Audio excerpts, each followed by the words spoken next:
Boa noite, irmãos. Graça e paz da parte do Senhor. Quero convidá-los a abrirem as suas Bíblias. Lucas capítulo 15 será o texto principal da mensagem dessa noite. Lucas capítulo 15, um texto, creio eu, conhecido pela maioria de nós. Já preguei nesse texto em outra ocasião, mas Deus fala novamente ao nosso coração através da sua palavra, o mesmo texto, alguns detalhes, e eu quero compartilhar isso com vocês nessa noite. Lucas capítulo 15, leremos todo o capítulo. Lucas capítulo 15. Assim nos diz a palavra de Deus. Aproximavam-se de Jesus todos os publicanos e pecadores para o ouvir. E murmuravam os fariseus e os escribas, dizendo: Este recebe pecadores e come com eles. Então lhes propôs Jesus essa parábola: Qual dentre vós é o homem que, possuindo 100 ovelhas e perdendo uma delas, não deixa no deserto as 99 e vai em busca da que se perdeu até encontrá-la? Achando-a, põe-na sobre os ombros, cheio de júbilo. Indo para casa, reúne os amigos e vizinhos, dizendo-lhes: Alegrai-vos comigo, porque já achei a minha ovelha perdida. Digo-vos que assim haverá maior júbilo no céu por um pecador que se arrepende do que por 99 justos que não necessitam de arrependimento. Ou qual é a mulher que, tendo 10 dracmas, se perder uma, não acende a candeia, varre a casa e a procura diligentemente até encontrá-la? E tendo-a achado, reúne as amigas e vizinhas, dizendo: Alegrai-vos comigo, porque achei a dracma que eu tinha perdido. Eu vos afirmo que, de igual modo, há júbilo diante dos anjos de Deus por um pecador que se arrepende. Continuou: Certo homem tinha 2 filhos. O mais moço deles disse ao pai: Pai, dá-me a parte dos bens que me cabe. E ele lhes repartiu os haveres. Passados não muitos dias, o filho mais moço, ajuntando tudo que era seu, partiu para uma terra distante e lá dissipou todos os seus bens, vivendo dissolutamente. Depois de ter consumido tudo, sobreveio àquele país uma grande fome, e ele começou a passar necessidade. Então ele foi e se agregou a um dos cidadãos daquela terra, e este o mandou para os seus campos a guardar porcos. Ali desejava ele fartar-se das alfarrobas que os porcos comiam, mas ninguém lhe dava nada. Então, caindo em si, disse: Quantos trabalhadores de meu pai têm pão com fartura e eu aqui morro de fome?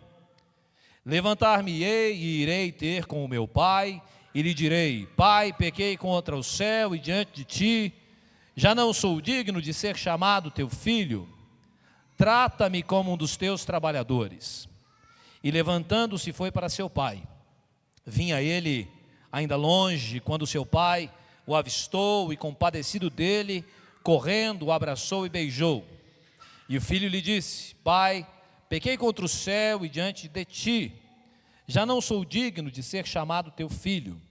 O pai, porém, disse aos seus servos: Trazei depressa a melhor roupa, vestiu, ponde-lhe um anel no dedo e sandálias nos pés. Trazei também e matai o novilho cevado, comamos e regozijemo-nos, porque este meu filho estava morto e reviveu, estava perdido e foi achado, e começaram a regozijar-se. Ora, o filho mais velho estivera no campo, e quando voltava, ao aproximar-se da casa, ouviu a música e as danças. Chamou um dos criados e perguntou o que era aquilo. E ele informou: Veio teu irmão, e teu pai mandou matar o novilho cevado, porque o recuperou com saúde. Ele se indignou e não queria entrar. Saindo, porém, o pai procurava conciliá-lo, mas ele respondeu a seu pai: Há tantos anos que te sirvo, sem jamais transgredir uma ordem tua, e nunca me deste um cabrito sequer para alegrar-me com os meus amigos. Vindo, porém, esse teu filho que desperdiçou os teus bens, com meretrizes, tu mandaste matar para ele o novilho cevado. Então lhe respondeu o pai: meu filho, tu sempre estás comigo, tudo o que é meu é teu. Entretanto, era preciso que nos regozijássemos e nos alegrássemos, porque esse teu irmão estava morto e reviveu, estava perdido e foi achado. Vamos orar mais uma vez, pedindo ao Senhor que Ele ilumine o nosso coração e fale conosco nessa noite.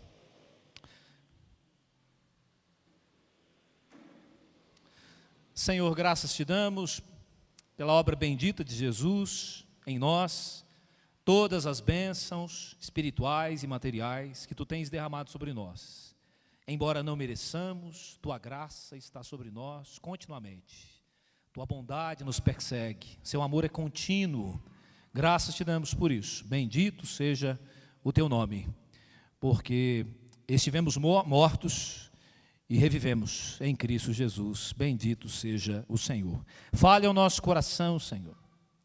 Estamos aqui todos nós e o Senhor nos trouxe até aqui. Tu tens um propósito para nós. Que a palavra do Senhor alcance nossos corações e produza as transformações necessárias. Senhor, eu sei que o Senhor quiser, o Senhor pode falar aos nossos corações e mudar as nossas vidas. Nós carecemos do Senhor, tem misericórdia de nós e alimenta-nos uma vez mais. É a oração que fazemos em nome de Jesus. Amém. Meus irmãos, desde o início do ano, temos falado sobre um tema dos nossos cultos dominicais, os encontros de Jesus. Nossa intenção tem sido abordar os registros bíblicos que retratam esses encontros com pessoas, famílias, grupos de pessoas com Jesus Cristo, sempre procurando entender o que aprendemos sobre Jesus naquele texto e também o que aprendemos sobre nós, sobre a vida, sobre as pessoas. Então já falamos de vários textos ao longo do ano até aqui. Antes das férias, eu falei sobre a família de Jesus. Não sei se vocês se lembram disso. E naquela exposição eu mostrei que, a uma certa altura, os irmãos de Jesus não acreditavam nele. João capítulo 7 diz isso. Veja, foram criados com Jesus Cristo. Mostrei para vocês a família de Jesus, Maria, José, 4 irmãos, mais Jesus, 5 homens, mais no mínimo 2 mulheres, 2 irmãs, mas mesmo convivendo com Jesus, a uma certa altura, eles ainda não tinham compreensão, a compreensão acertada de tudo o que Cristo era, da sua messianidade. Eu mostrei naquela ocasião que os irmãos de Jesus tentaram intervir no seu ministério, dando conselhos a ele, e Jesus não cedeu àquela interferência. Daí eu comecei a mostrar que algumas intervenções no ministério de Jesus foram desastrosas. Quem tentou interferir, avaliou de maneira errada, avaliou Jesus de maneira errada, avaliou a circunstância de maneira equivocada. Eu estou retomando isso porque nós daremos prosseguimento à mensagem seguindo nessa direção. Quem Cristo é de verdade, o que o Evangelho é, o que a igreja é,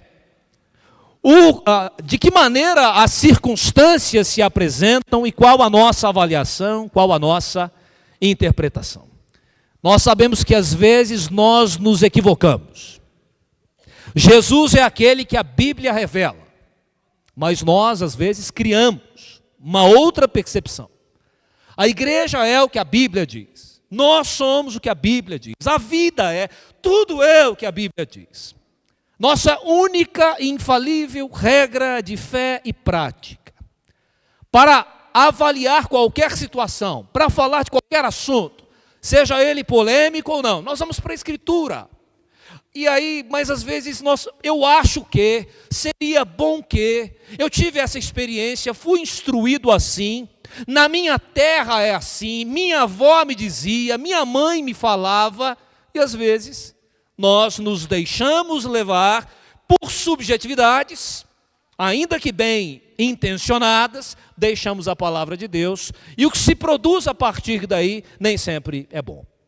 Quero lembrar a vocês o texto lá de Marcos, capítulo 3, se os irmãos puderem projetar, Marcos capítulo 3, versículo 20 a 22, pensando neste aspecto, queria que você parasse e pensasse um pouco neste aspecto. Quem é Jesus?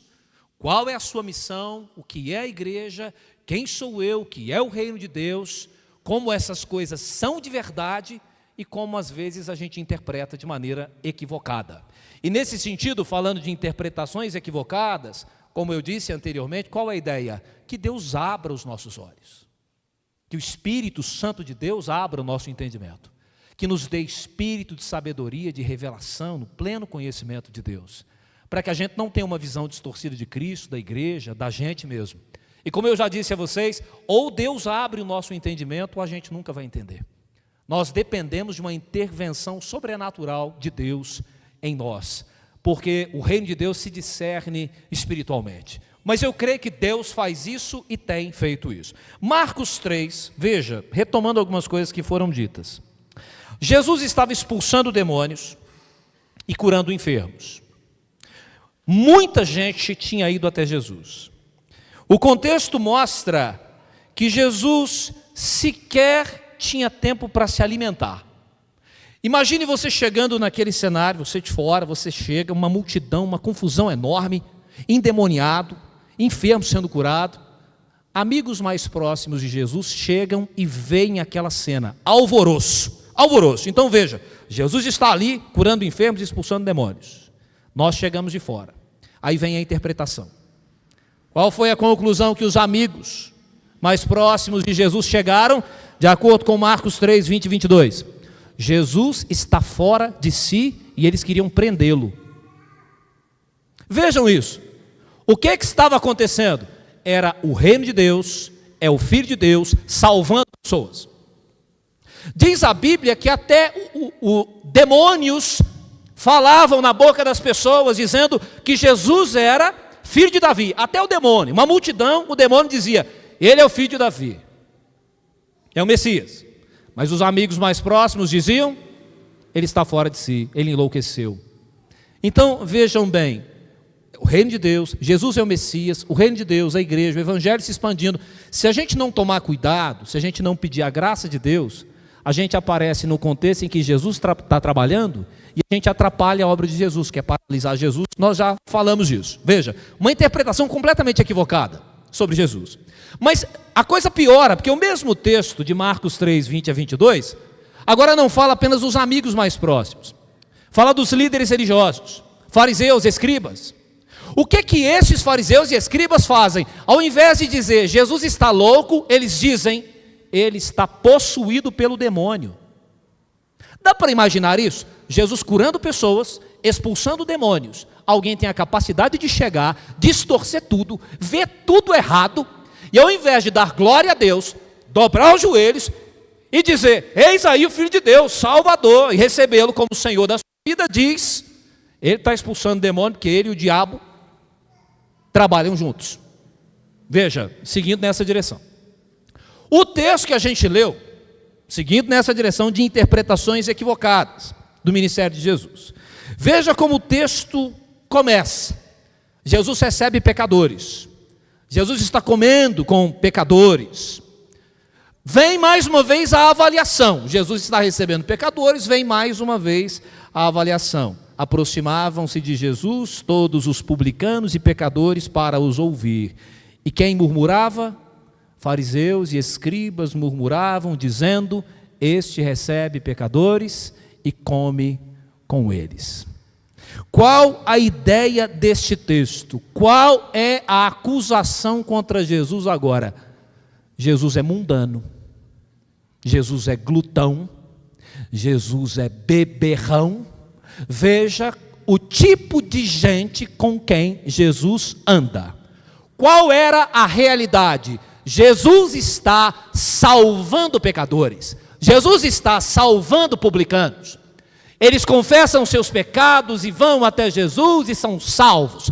Pecadores arrependidos, estão comendo com Cristo. Cristo está salvando, é o médico dos médicos. Como ele mesmo disse, os sãos não precisam de médico, mas sim os doentes. São doentes indo até Jesus. O reino de Deus está expandindo. Se os pecadores se convertem, nós damos glória a Deus. Se o pecador se arrepende, nós celebramos. Mas fariseus e publicanos faziam o quê? Murmuravam e acusavam.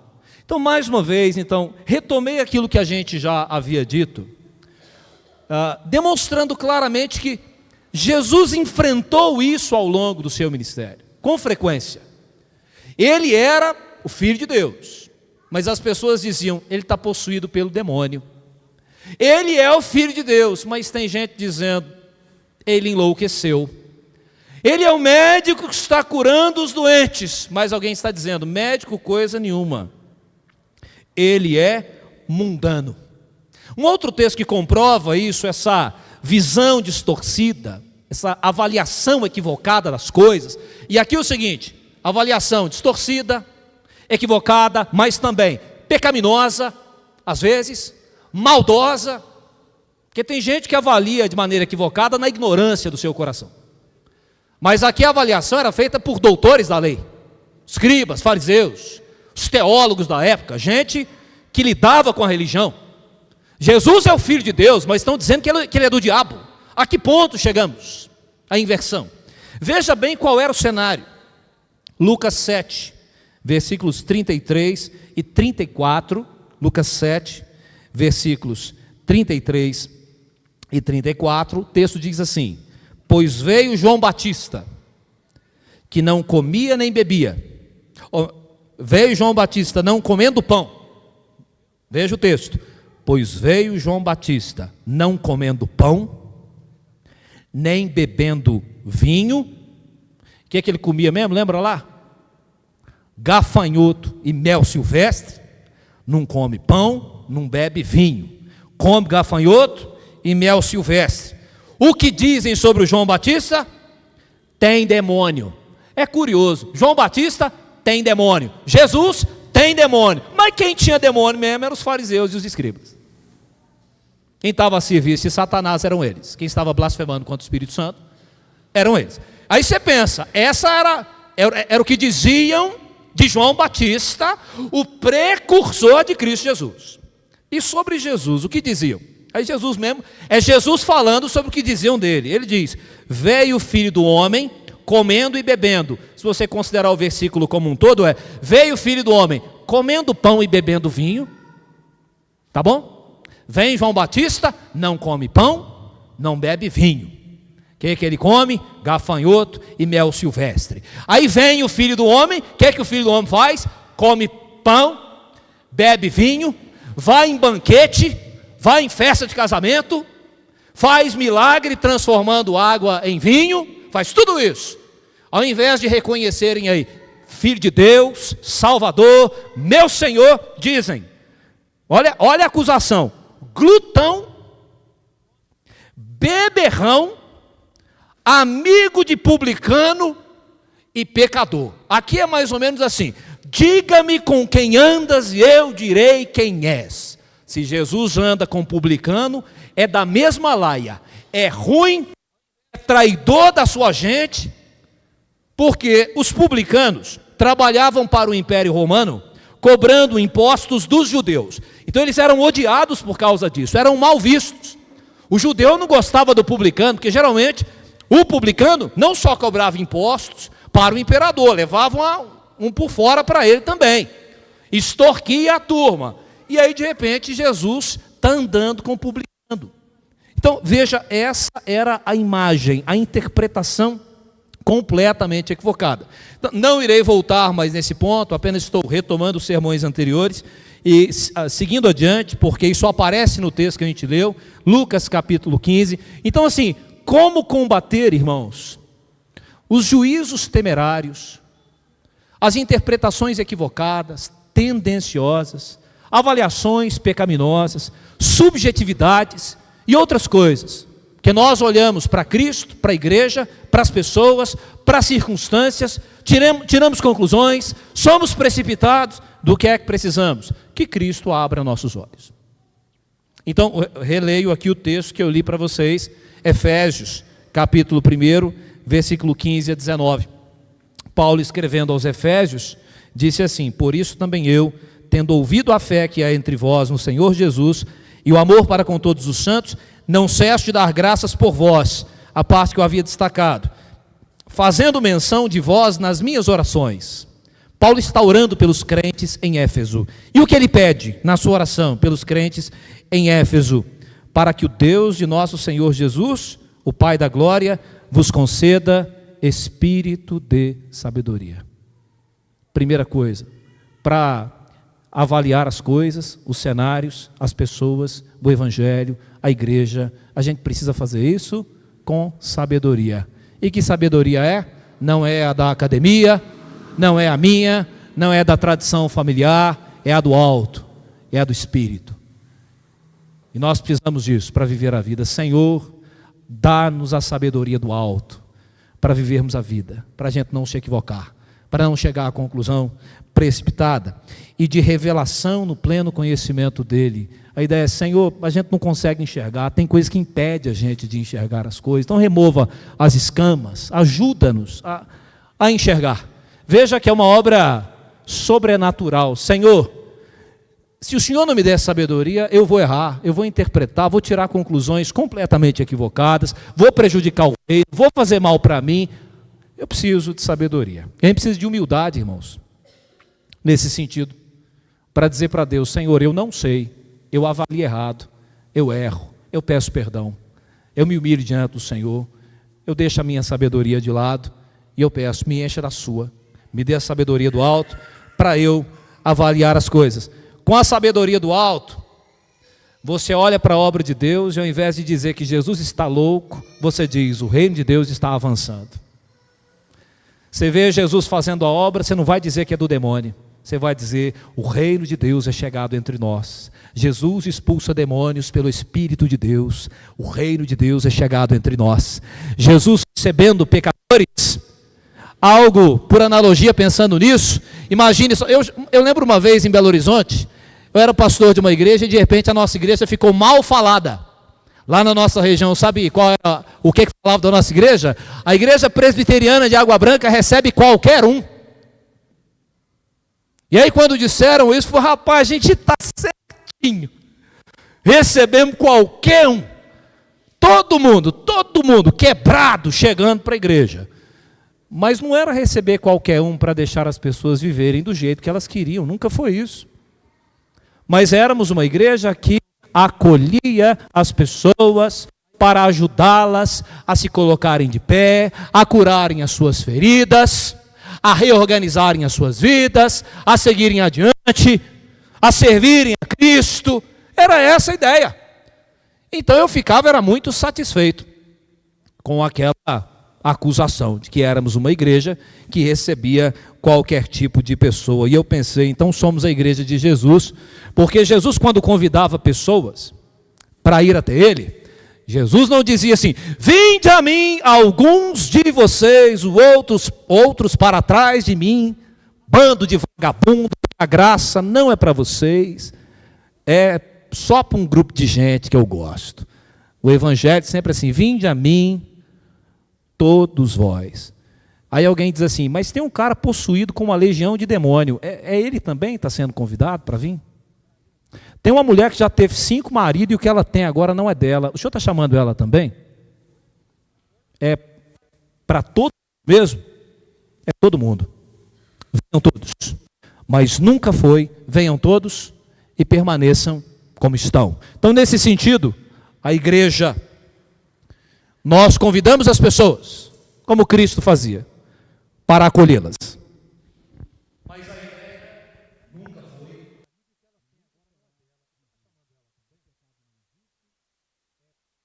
nesse sentido,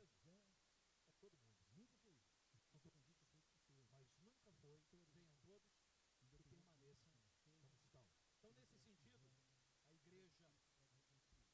nós convidamos as pessoas, como Cristo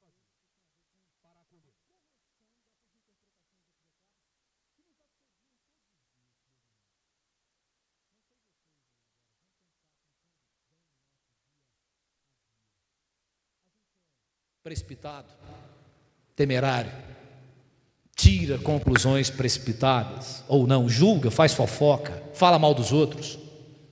Você acorda um dia e fala assim: eu não vou fazer mais isso. Passa 30 minutos e está falando mal dos outros.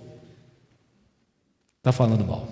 Há muitos anos atrás eu estava indo para Brasília, estava dentro do ônibus e tinha uma pessoa do meu lado. Aí de repente um ônibus desacelerou e parou porque tinha havido um acidente. A gente só viu um carro tombado. A pessoa do meu lado disse assim: também vai beber, dá nisso. Na hora que ela fala, eu vejo que és profeta, né? Eu só vi o carro caído lá. O que aconteceu eu não sei, mas a pessoa já afirmou que o outro tinha bebido e por isso tinha acontecido. Então, às vezes a gente faz isso, né? Então a gente precisa de um policiamento na nossa própria vida constante. Senhor, eu penso assim, a Bíblia diz isso? Aí você vai lá para a Bíblia, se estiver certo, você continua com o pensamento. Senhor, eu penso que a igreja é assim, que Jesus é assim, eu acho que eu estou certo, você vai para a Bíblia, sempre para a Bíblia. Senhor, me ajuda a entender, me dê espírito de sabedoria, e aí a gente vai progredindo na fé. Vamos prosseguindo aí no texto bíblico, outras lições importantes para nós.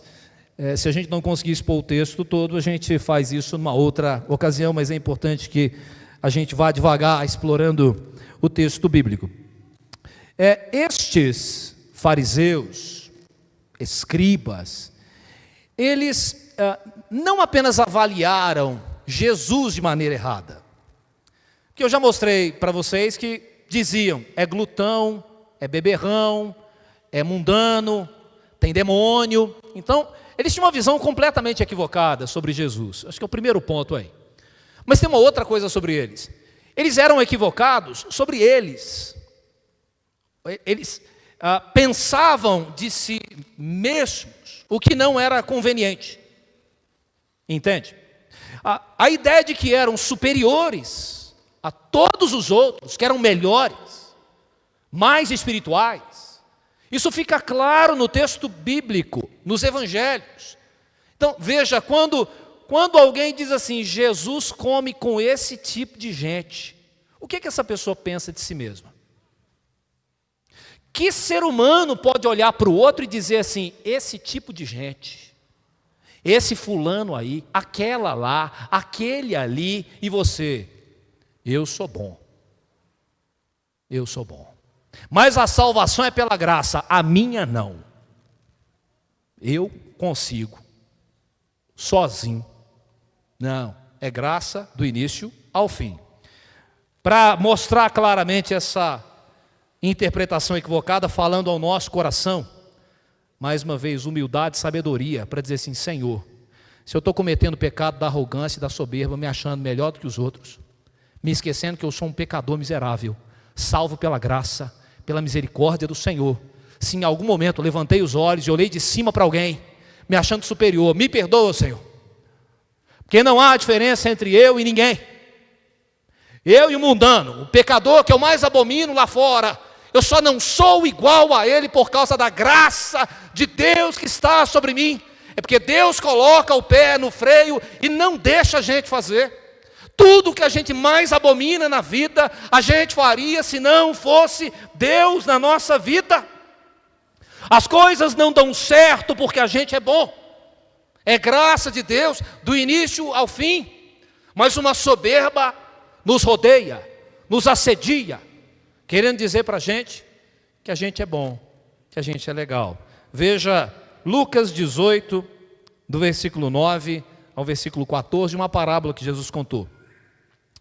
Propôs também essa parábola a alguns que confiavam em si mesmos, por se considerarem justos, e desprezavam os outros. Viu o que eu disse para vocês? Avaliação equivocada sobre si e sobre o outro. Eu acho que eu sou justo, e o outro não é, por isso eu o desprezo. Eu me hipervalorizo e desprezo o outro. Jesus conta a parábola: 2 homens subiram ao templo com o propósito de orar, um fariseu e o outro publicano. O fariseu, posto de pé, orava de si para si mesmo dessa forma. Essa oração aqui, a gente sempre se lembra dela. A oração do fariseu. Qual é a oração do fariseu? Ó Deus, graças te dou, porque não sou como os demais homens. Para pensar nessa frase. Eu não sou como os demais homens. Eu sou justo. E os outros não são. Por isso que eu disse, essa coisa de cometer equívocos, aí você vai para a Bíblia e diz assim, o que a Bíblia diz sobre mim e sobre os outros? A Bíblia diz, todos pecaram. A Bíblia diz, não há um justo sequer, porque todos se extraviaram. Então eu não sou como os demais homens, somos todos iguais, todos pecadores, todos pecamos em Adão, todos carecemos da graça de Deus, todos. Não sou como os demais homens são roubadores, injustos e adúlteros, e aí coloca o publicano no alto, como uma coisa pior do que ser roubador, injusto e adúltero. Não sou ladrão, não sou injusto, não sou adúltero, e não sou como esse publicano. Porque aí o fariseu vai dizer o que ele fazia, né? Jejuo 2 vezes por semana, dou o dízimo de tudo quanto ganho. Entende? Eu cumpro alguns rituais, eu cumpro a regra, a lei, eu sou justo, eu sou bom, eu me justifico, e tem as outras pessoas. Então, assim, tem eu e tem os outros. Os outros eu desprezo, porque eu sou bom. Aí vem o publicano, e aí a gente lembra da oração dele, porque essa é a postura de quem será exaltado, de acordo com Jesus Cristo.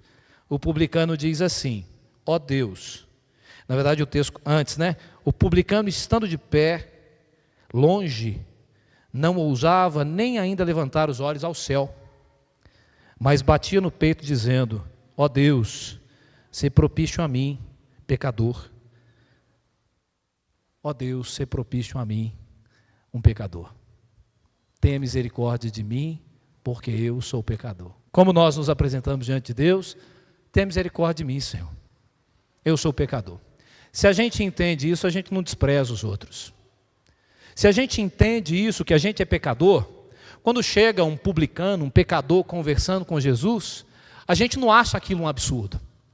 Se tem um pecador chegando na igreja, e você se considera pecador também, você não acha aquilo um absurdo. Você vai receber o outro pecador, é mais um que está chegando. É mais um doente para Jesus curar. Agora, se de algum modo a gente acha que a gente é bom, que a gente é justo, a gente despreza os outros. Sabe qual é o problema desse legalismo, desse farisaísmo? É que a gente começa a fechar as portas para os doentes. Porque esse que se acha justo e bom, a igreja é para gente como ele.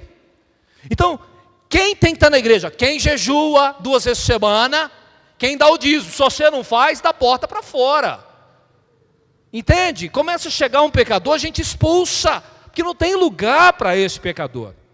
A igreja de Jesus deve ser como Jesus, convidar a todos os pecadores, todos os cansados e sobrecarregados, quebrados e doentes e desorganizados, para chegarem aqui, serem confrontados com seus pecados, ouvirem falar de arrependimento, da necessidade da mudança da vida, ouvir falar assim da ira de Deus, porque Deus está irado, Deus pode punir, mas falar que tem graça em Deus, misericórdia, tem perdão, e que essa pessoa pode experimentar dessa graça, que Deus pode mudar a sua história, é abrir as portas para o mundo, para as pessoas, não é murmurar dizendo, a igreja está muito diferente, a igreja agora está aceitando qualquer um. Na minha época a gente era mais seletivo, escolhia melhor. Eu me lembro de ter lido há muitos anos atrás, imagino que essa não tenha sido a intenção de Simonton, o missionário que plantou a nossa igreja no Brasil. Mas ele pregou um sermão no Rio de Janeiro, e a uma certa altura no sermão do Simonton, ele disse assim, é do conhecimento de todos que nos Estados Unidos e na Europa, o presbiteriano, eu não vou usar exatamente a mesma expressão, mas o melhor exemplar de ser humano geralmente é presbiteriano. O que tem de melhor na sociedade geralmente procura uma igreja presbiteriana, porque nós somos bem organizados, decentes, limpinho, todo mundo toma banho e tal. E aí eu lembro que quando eu entrei para o seminário presbiteriano em Belo Horizonte, num dos primeiros dias eu ouvi assim, o nosso diretor dizendo: vocês seminaristas que estão aqui são a nata da igreja presbiteriana do Brasil. Aí eu já pensei, se o melhor ser humano é presbiteriano, o seminarista é o melhor do melhor. É o último biscoito mesmo, do pacote. A gente é bom. Aí depois você vai olhar e falar, tem nada disso.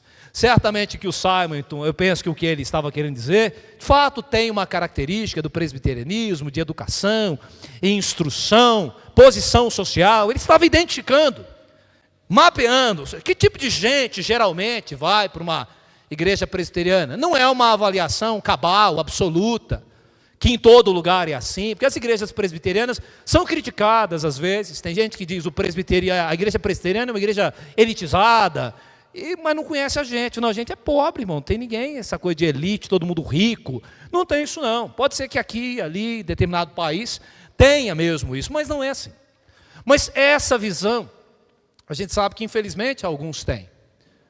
Aí é mais do que só ser do fariseu, né? Eu sou justo e o outro não é, eu desprezo. Eu sou cristão, o outro não é, eu desprezo. Eu sou bom, o outro é mau. Eu sou presbiteriano e a minha igreja é a melhor igreja. Se você não é presbiteriano, eu já ouvi alguém até dizer que até para ser presbiteriano tem que ser predestinado. Assim, cara, para ser presbiteriano tem que ser predestinado. Não tem uma arrogância, uma soberba. Veja, valorizar a sua igreja, gostar da sua igreja, da sua teologia é uma coisa boa. Boa. Não tem problema nenhum de fazer isso.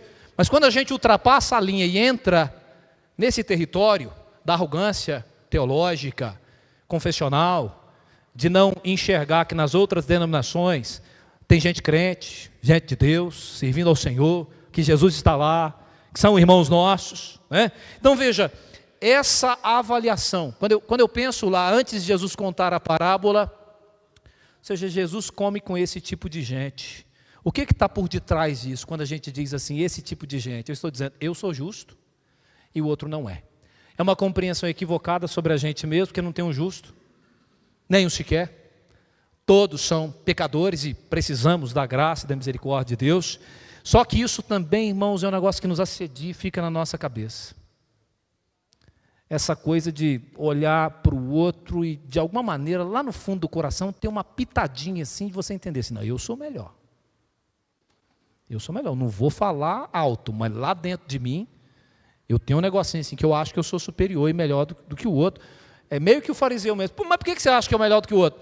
Não matei, não roubei, não adulterei, então nunca fiz essas coisas, e você fez. Então é tipo matemático, é assim, você já matou? Já, eu nunca, eu sou melhor.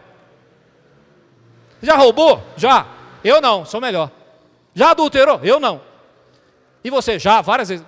Então, tá vendo? Tem coisa que você já fez e tem coisa que eu não. Logo, Eliseu falou no início de lógica, né? Logo, eu sou melhor. Para combater isso, e aí nós vamos terminar a palavra nessa noite, outro texto bíblico falando sobre isso. Avaliação equivocada sobre nós e sobre os outros. Primeiro eu falei da avaliação equivocada sobre Jesus. Gente dizendo que ele estava doido, gente dizendo que ele tinha demônio, gente dizendo que ele é glutão e beberrão, né? Se Deus não abrir os olhos para a pessoa entender, é o Salvador, Filho de Deus, abra o coração, receba Ele, entregue sua vida. É o Filho de Deus que você está dizendo que ele tem demônio. A outra coisa é quem somos nós e quem são os outros. Já vimos aqui esse problema de gente que confia em si, se acha superior, despreza os outros. E para isso tem um texto bíblico, acho maravilhoso, Lucas 13, de 1 a 5, para encerrar a exposição da palavra nessa noite. Lucas 13, de 1 a 5. O texto diz assim: naquela mesma ocasião, Chegando a alguns, falava Jesus a respeito dos galileus, cujo sangue Pilatos misturara com os sacrifícios que os mesmos realizavam. Ele, porém, Jesus lhes disse: pensais que esses galileus eram mais pecadores do que todos os outros galileus, por terem padecido estas coisas? Ou seja, um sacrifício, foram mortos. E aí Jesus está dizendo: vocês estão dizendo que eles são piores do que os outros, porque sofreram isso. Aí Jesus diz assim: não eram, eu vos afirmo, se porém não vos arrependerdes, todos igualmente perecereis. Ou cuidais que aqueles 18 sobre os quais desabou a torre de Siloé e os matou, eram mais culpados que todos os outros habitantes de Jerusalém? Não eram, eu vos afirmo, mas se não vos arrependerdes, todos igualmente perecereis. Sabe o que estava acontecendo? Jesus estava conversando sobre um fato acontecido, fatos que aconteceram naquele tempo. E assim como nos diz Jesus, e hoje a gente ouve também, quando acontece uma tragédia com alguém, sempre aparece alguém assim, ó, coisa boa essa pessoa não fez, boa gente não era, morreu matado, tomou um tanto de tiro, boa gente não era, deve ser ruim. Então essa ideia de que coisas ruins acontecem com a gente, porque tem gente que é pior do que, então, você é muito ruim, por isso que aconteceu, eu não sou tão ruim como você. E aí Jesus, ele nivela duas coisas que Jesus coloca aqui nivelando. Primeira coisa, todos são iguais. Todos são pecadores, do mesmo jeito. Sabe aquele que aconteceu uma tragédia na vida dele? Pecador. Sabe o outro que não aconteceu? Pecador também. Está todo mundo. E se todos são pecadores, Jesus diz aqui, todos devem se arrepender. Três coisas que Jesus diz nesse texto. Todos são pecadores. Todos devem se arrepender. Terceiro lugar, se não se arrepender, quem não se arrepender, seja quem for, será condenado. Será condenado. Então, eu encerro a palavra falando aqui sobre a mensagem de arrependimento. A mensagem de arrependimento. Os publicanos e os pecadores que estavam indo a Jesus, irmãos, estavam indo, confessando seus pecados, se arrependendo.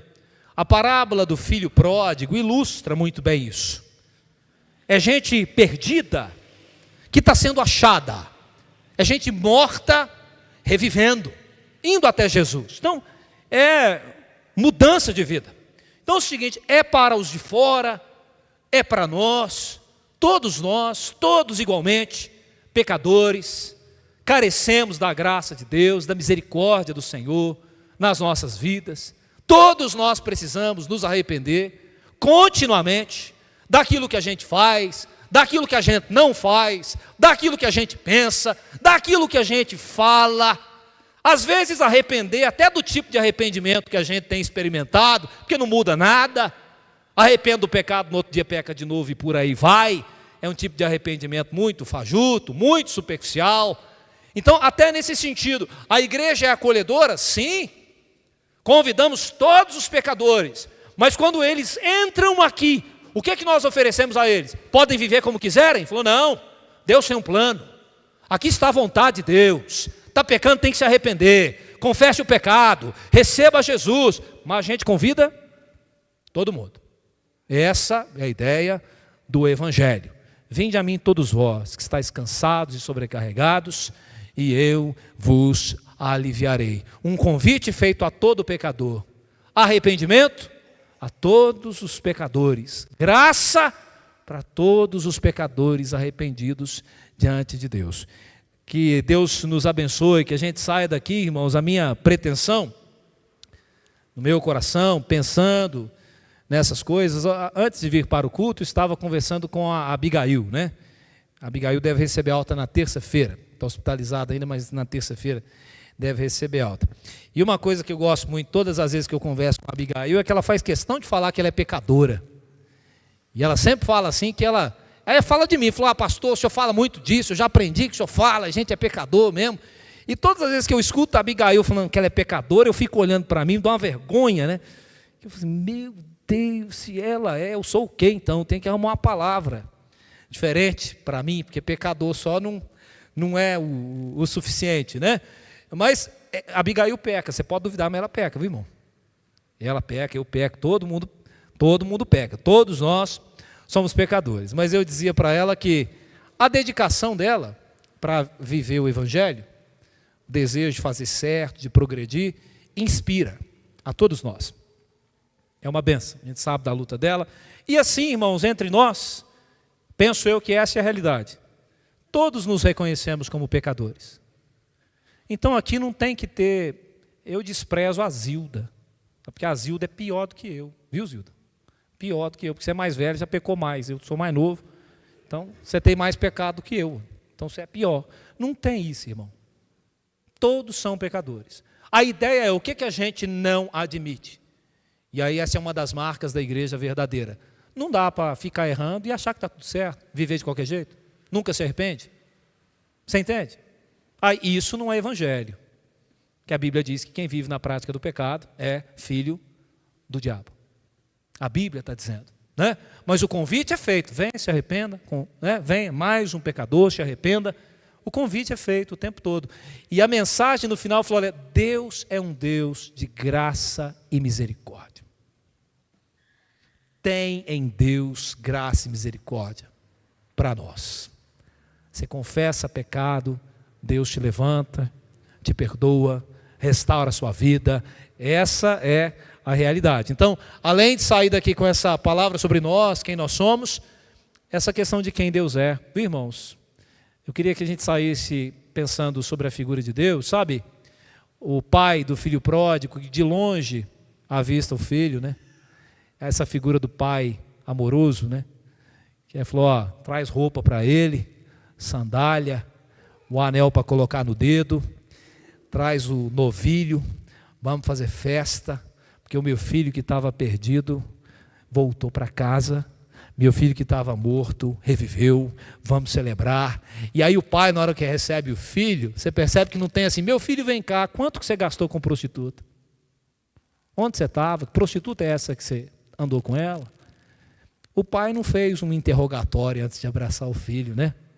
Não tem assim? Fala assim, meu filho, eu só te abraço, mas você fica um pouquinho ali aqui. Vou te dar uma coça primeiro. Eu fico pensando no meu pai, fizesse um trem desse, chegava em casa, o pai ia pegar o chicote, falava, primeiro eu vou te dar uma chicotada, você fica ali, e aí depois a gente, né? Mas essa figura do pai amoroso, porque o filho chega assim, olha, pai, eu pequei contra o Senhor. Não sou digno de ser tratado como um filho, mas me trata como um trabalhador. Então esse filho arrependido que volta para o pai, é abraçado pelo pai. Então esse pai amoroso que nos acolhe, que muda a nossa vida, que nos recebe, que nos restaura, a gente não deixa de ser filho de Deus. Esse pai amoroso, irmãos, temos um pai amoroso. Então há misericórdia e a graça em Deus para nós. Não sei como está a sua vida, o que traz dentro do coração, que pecado alimenta ou não, como está a vida, o que precisa deixar para trás. Você pode fazer isso hoje, pedir a Deus, para Deus começar a fazer isso hoje, durante a semana.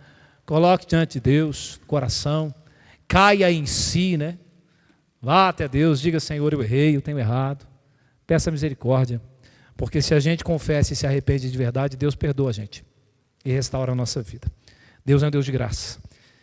Deus nos abençoe. Quero convidar você a fechar os olhos e a orar, pensando nessa palavra que ouvimos.